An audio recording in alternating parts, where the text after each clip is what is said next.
Guten Abend, meine Freunde. Willkommen bei Hanover Global Network, wo Wahrheit und Wissenschaftlich an oberster Stelle stehen, where truth and accountability reign supreme.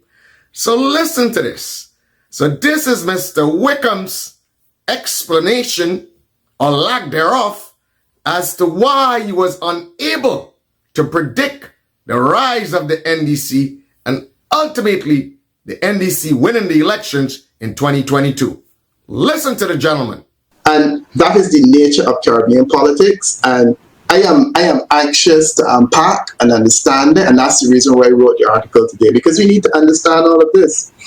And now let's listen to a man who understood all of this, Dr. Justin Pierre. I would certainly like to look at that article. Yeah. But at this point, quickly, if you will, because I do want to bring in Dr. Pierre here, who did some mixed methods polling. I'm using the academic nomenclature here, but Peter, please, you wanted to make a point, a further point, Peter? No. You were saying you wanted to bring him in, so that's fine. Yeah. Yes.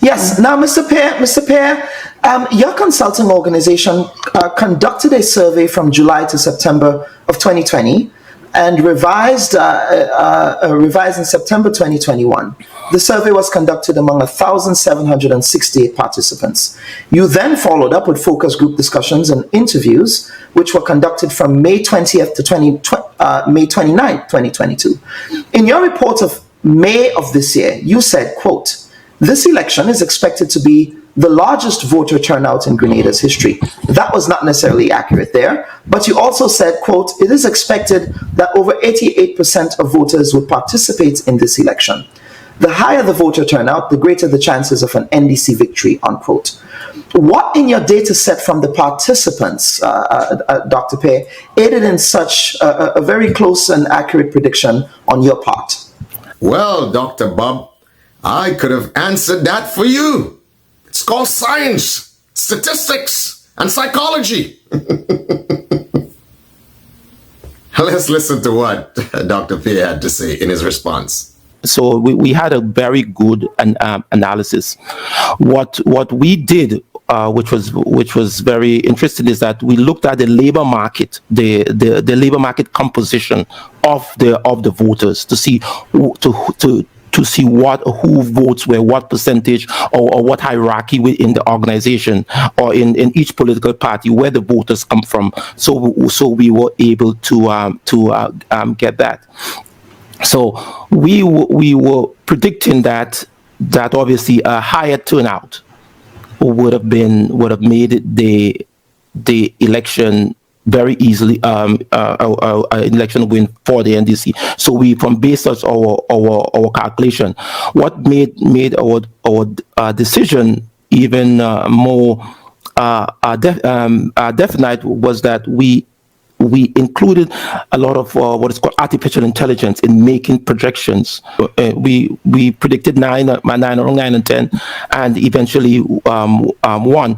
But so there you have it. This gentleman was using a rational-based approach, okay, and science, the scientific method, to make his predictions. How do you beat that, Peter Wickham? Found out that things were not. What we were hearing on the internet and on the social media was sort of different to what is on the ground. Okay, so you hear that, guys? What you're hearing on social media and what you're hearing on the ground can actually have vast disparity. Okay? So don't put too much emphasis on what you're hearing on social media, unless, of course, you're listening to our Novi Global Network and Dr. Justin Pierre. Persons voted, so we have 1,768 persons on a scale of well, how much do you trust Dr. Keith Mitchell compared to Dr. Deacon Mitchell? And we found that from the 1,768 persons polled, 587 said that they trusted Dr. Keith Mitchell. However, 1,181 stated that they trusted Prime Minister Deacon Mitchell. And boy, oh boy, you guys were bamboozled. Boy, oh boy, you guys were taken for a ride. Still waiting on the bucket trucks to go prick the fruits in the hinterlands. It is not even freaking laughable. It's sad in some respects that grown people in a society allowed themselves to be hoodwinked. And I understand you had these very trained people, okay, the Toronto faction, the headquarters of the seven-headed demon, okay, propagating all of that to you guys. And boy, did they work, you guys. Wow. I'm not mad at them. They have a little bit of experience in this sort of thing. And then in some respects, you had a bit of external election interference from a gentleman who was smart enough and wanted to take care of his lawsuit against Dr. Mitchell's government, okay, with his little situation he had down in the end of Grand Beach. Okay, so of course, he heavily funded, I believe, and based on what I've heard, the NDC, so they could win. And to me, it's quite obvious when they came in. This guy got what, 18 to 20 something million or 18 million or something like that? Or 20 something million? So guess what? They're probably 1.5 million or whatever, he invested. Even if he invested 10 million, he made his money, doubled up. These guys are shrewd. Guys are not even in these guys' league. So the bottom line is this. If NNP wants to take it for granted that the people who crossed over, the 6,000 people who voted for that pension, they're going to easily cross back over, that is you taking that for granted. Okay? That is not necessarily the case. So you got to ask yourself, what are you offering them to get them to come back home? Have you engaged those people? Because this is common knowledge. A lot of the people voted for these guys because they promised them pension. And you know that was a mistake not to deal with that pension situation prior to the 22 election. Even if you had said, look, I'm going to give you a portion of it, and once we win and we get back there, we'll finish off the rest of it. It's not like NDC did something amazingly exceptional. Because when they got in there, they took all the money they saw in the treasury, split it up pretty much among themselves by creating an economy for themselves, okay, with the 50th anniversary celebration and a whole set of other things. And then they take the money and pay out the pension. And then a year after, they had to borrow much? 750 million, $750 million to fund the budget. They probably, was that if a baby? They probably still paying back for this. So, I mean, it's sad in some respects. These are the sort of amateurs you let take you down. These amateurs. And they come and then they make a mess of infrastructure. This is sad. This is not even laughable. This is heartbreaking.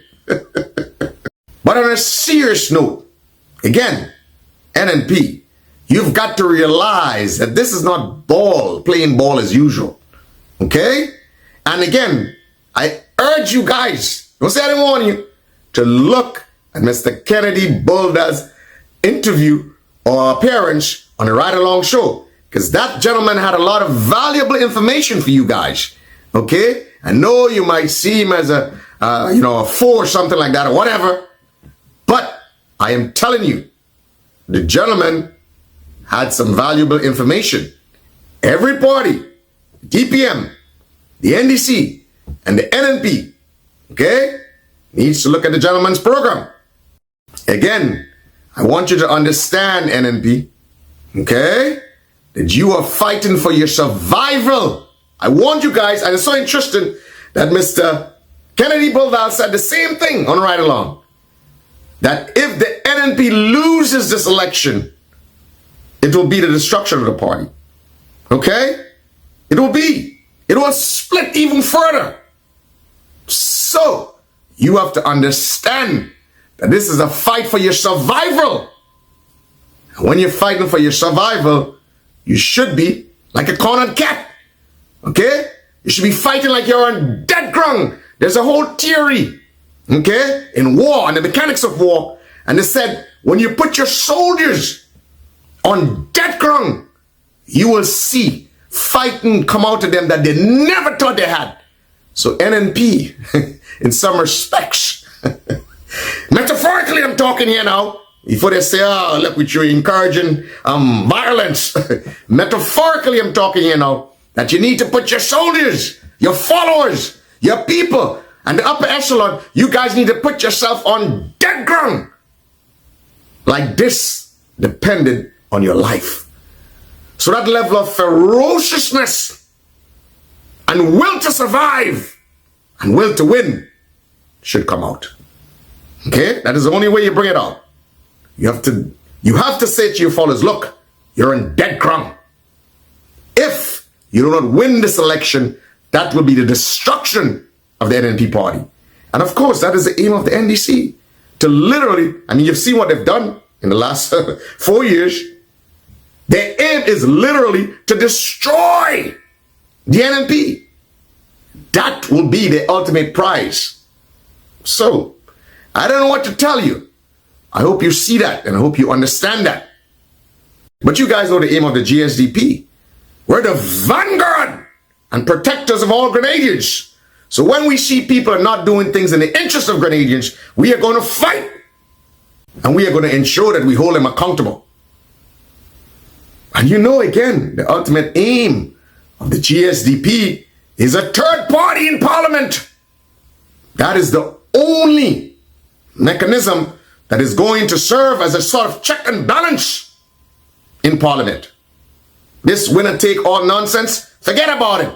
They've shown that they've been too irresponsible with all that power. So, again, the GSDP's ultimate aim is for there to be a third party. And it quite might be the GSDP. I think the GSDP is best positioned as a third party, okay, to assist in the development and progress of Grenada. Again, like everything else, you guys may be dismissive, but guess what? A spark, a blazing fire starts with a spark. And if you had any sense of rational or reasoning and understanding after seeing what has taken place and after so much GSDP has contributed to progress and development in the political sphere, in terms of political discourse and the solutions were provided in the sphere of infrastructure, you must recognize by now that the GSDP is in a position to assist Grenada in this critical moment. The GSDP is the only one to stand firm against charlatans, imposters, and socialist Marxists.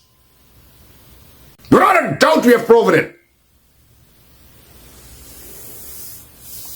So I urge you, like-minded individuals who are nationalist patriots, that you must and you should band together with the GSDP to relieve Grenada from the clutches of socialist Marxists, charlatans, and imposters. The survival and the viability and decency in Grenada depends on it.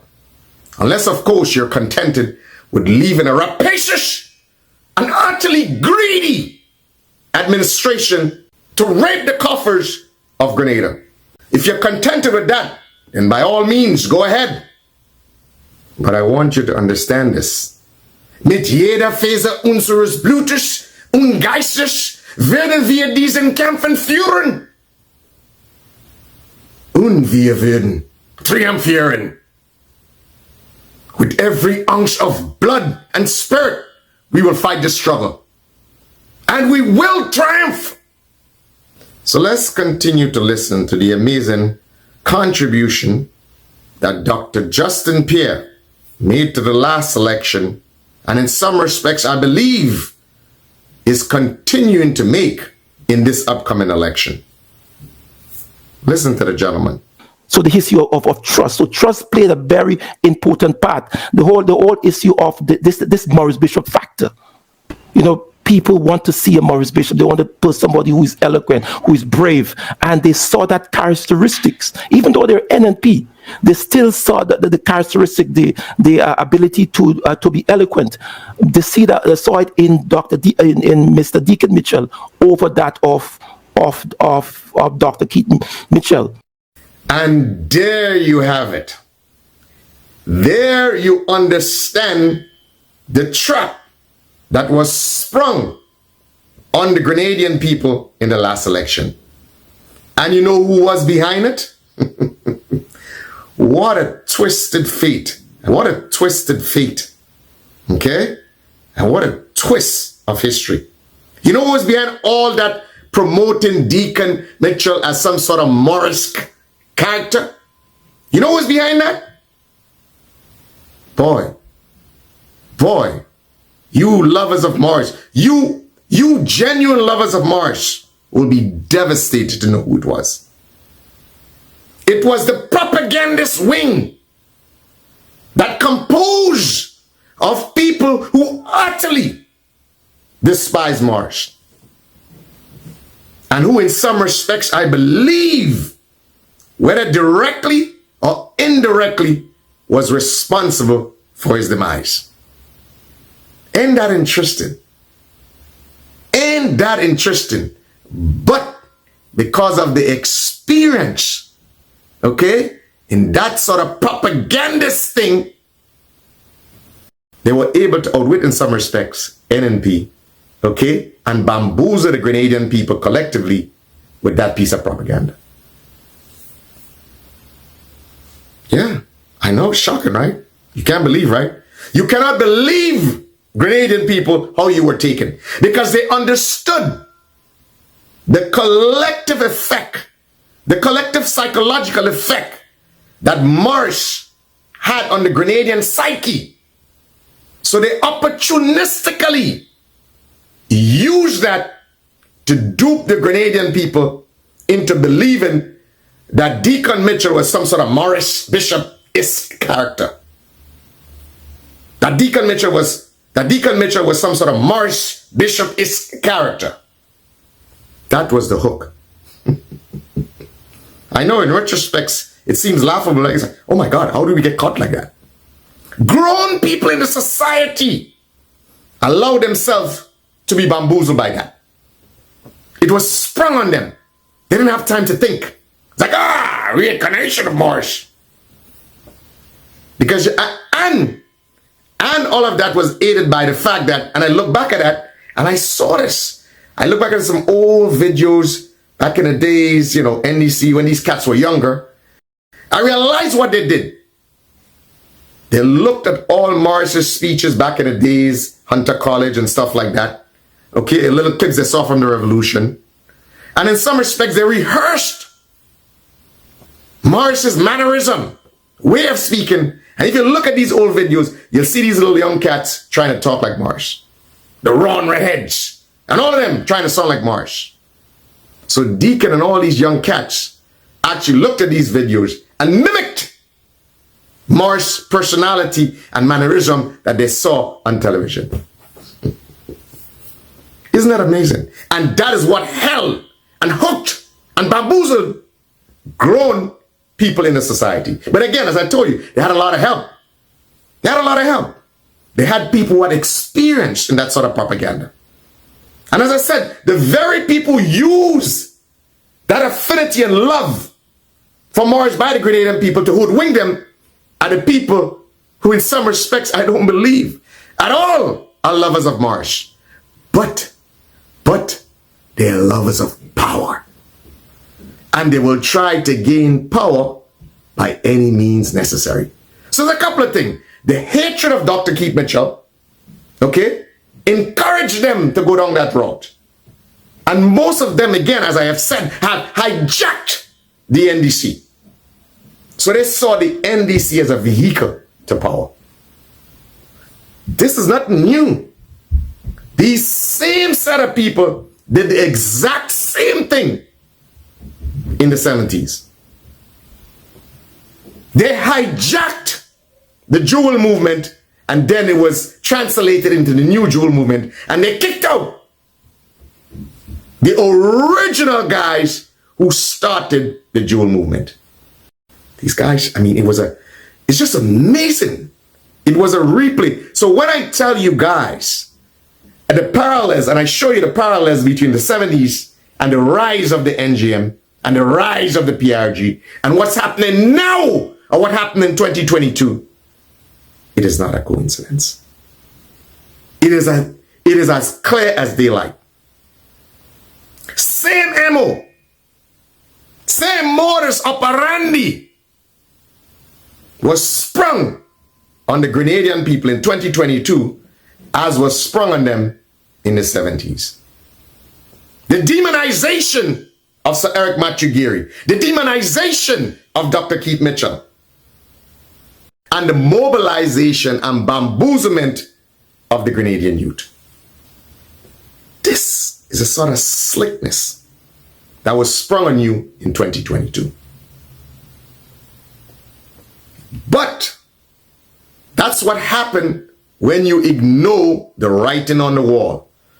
And when people who have scientific approaches to dealing with situations, who are rational thinking, who are reasonable and critical thinking, like Dr. Justin Pierre, because based on what I've heard, that he had approached the NNP and said, look what's going on.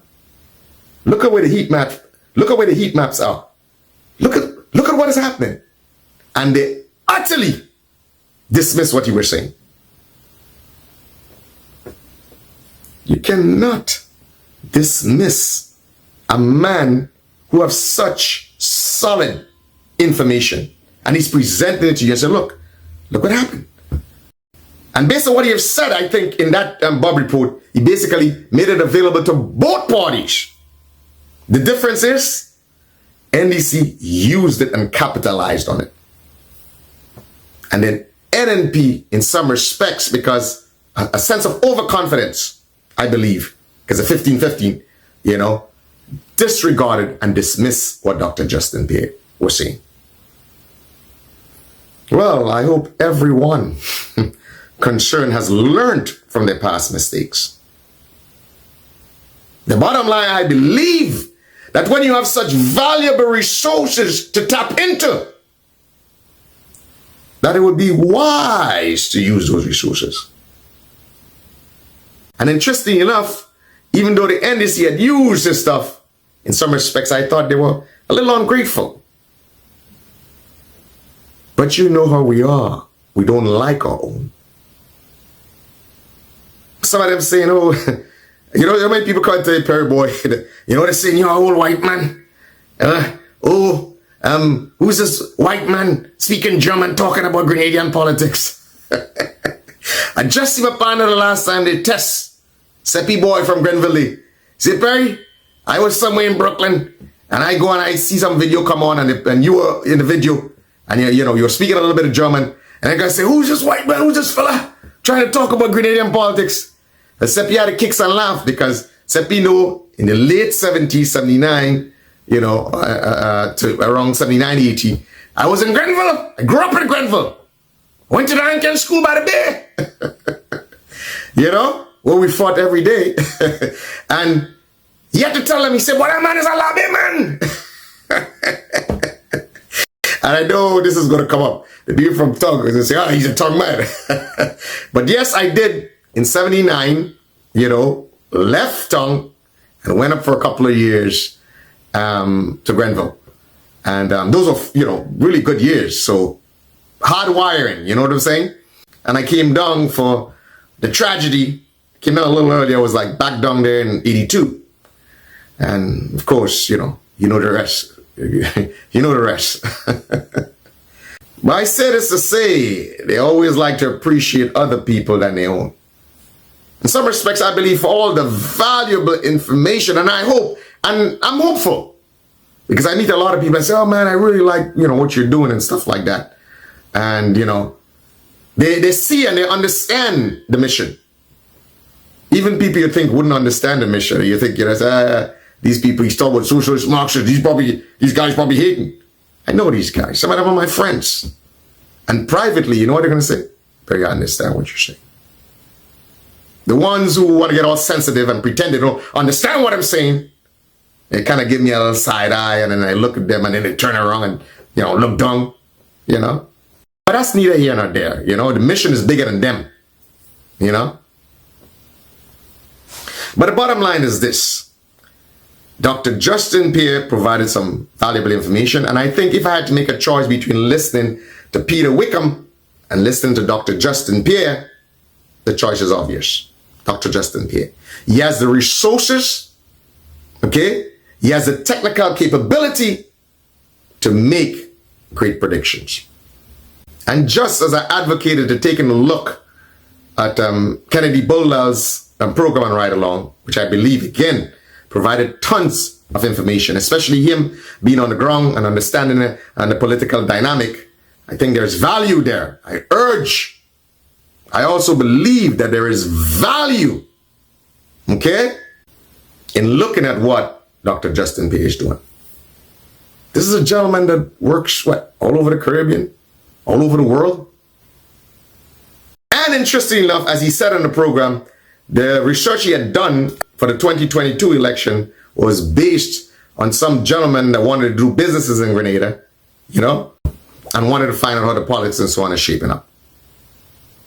So I don't need to convince you about the gentleman. You for yourselves have to figure out the value in what the gentleman is saying. I believe when the gentleman said that there was an opportunity, a window for NDC to have that election, and they didn't, that was a problem.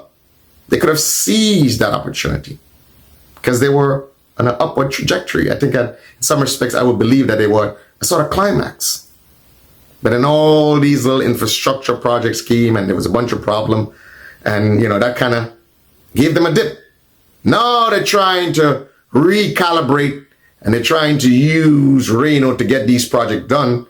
The good thing about that is that once it's done, nobody's going to remember too much about how bad it was.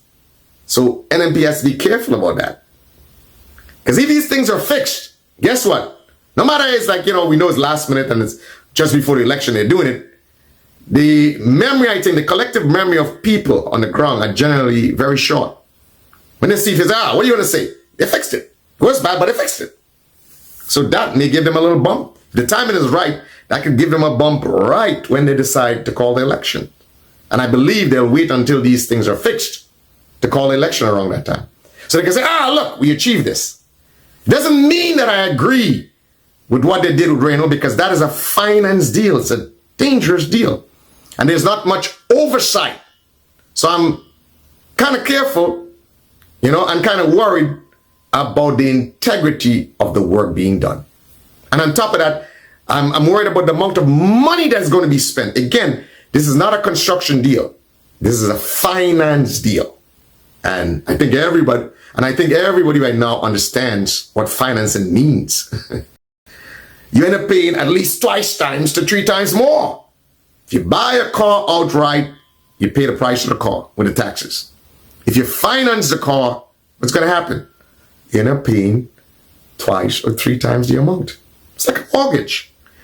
So the Grenadian government, basically, this current administration has financed these infrastructural projects in the haste, and in some respects, the need to say to the Grenadian people, look, we're achieving this, or we're getting these projects done. They had no choice, because there might be a cash flow problem. All the money was spent already, you know what I'm saying? So now things are tight. So why not finance it? Even if they lose, guess who's going to be footing the bill? Who's going to have to pay back for that finance project? And then, with a change in administration, hey, Reno could hit the government. It says, look, this is what you owe us. It might be hard to track things after that. And they could have like a target where they want to get at. They say, we want to get at $10, but we'll charge them $15. And then we'll break it down and we'll say, now look, we gave you a discount of $5. Listen, I'm intimately familiar with how these things work. But don't listen to me. Who am I for you to listen to? You guys are young and bright. In diesem Zimmer. Guten Tag. The last, the eloquence, use of words, they also felt that Mr. Deacon Mitchell was a better speaker, was more eloquent than Dr. Mitchell. And obviously the whole, being the sex appeal of the women, they give Mr. Deacon Mitchell that he polled higher. And I think that the women generally tend to sway the election. And as a result, many NNP voters, some of them voted for NDC, but many of them gave as they quote, they gave the young man a chance, and we see that saw that, and and that's the reason why we were able to say that, hey, the NDC will get 9 votes. So you hear the rationale that was used in the last election. Give the young man a chance. Not understanding how difficult and serious it is running a country, okay? Being responsible for over 100,000 people. Give the young man a chance. What you all taught? Being a lawyer qualifies you to be a politician? That's what you all taught?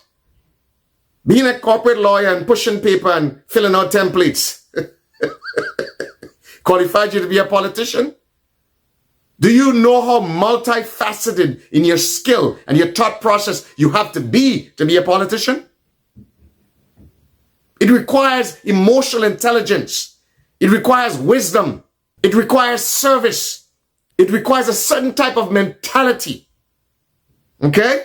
It requires intense love of people, intense love of nation.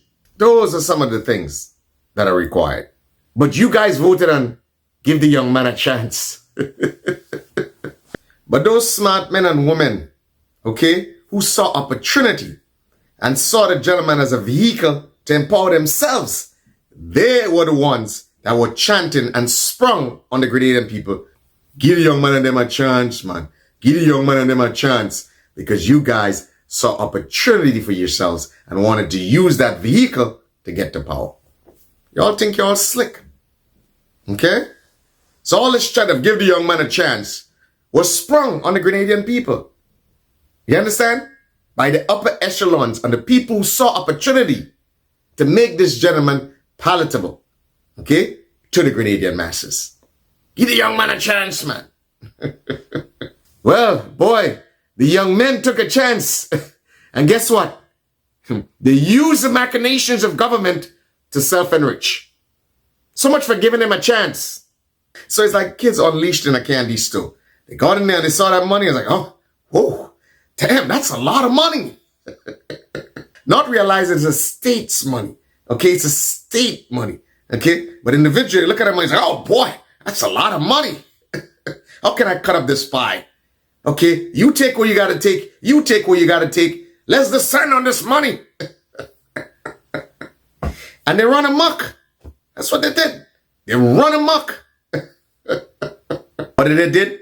They pay off their peoples. They create economy for their peoples. They took care of whoever they got to take care of. And the average person or the average Grenadian, what they give them? A bunch of celebrations. They had them intoxicated with jubilee. Hey, I gotta hand it to you guys, man. I gotta hand it to you guys. You pulled a serious one on the Grenadian people. This is going to go down in the books. It needs to be studied. And you need to write a book, How Not to Screw Up Your Country. And you see who again was responsible for that? The Buck of the Ladies was responsible for that. Give the young man a chance. They like cuteness, you know? They like ice cream pans and sweet talk.